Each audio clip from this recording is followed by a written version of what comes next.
So hey everyone, in this video we will see how to program Vizio Soundbar to Samsung remote, Anynet Plus, CEC and IR codes. Method first is program via Samsung Universal Remote. Turn on both the Samsung TV and Vizio Soundbar, press the home or menu button on the Samsung remote, navigate to source then Universal Remote. Select new device or add device, then choose home theater or soundbar. Choose Vizio at the brand, follow the on-screen instruction to test power and volume command. Complete the setup until the Samsung remote successfully control the Vizio soundbar. Second method is connect via HDMI ARC. Connect HDMI cable from HDMI out ARC on soundbar to HDMI in ARC on Samsung TV. Turn on both the soundbar and Samsung TV. On Samsung TV, go to setting, then sound output and select receiver or output audio or optical. Enable Anynet Plus in TV setting for remote communication with Vizio soundbar.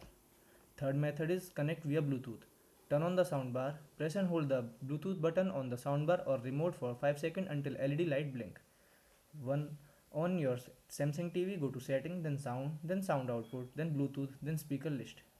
Select your Vizio soundbar from the list. Wait for the soundbar to pair with the TV. Thanks for watching.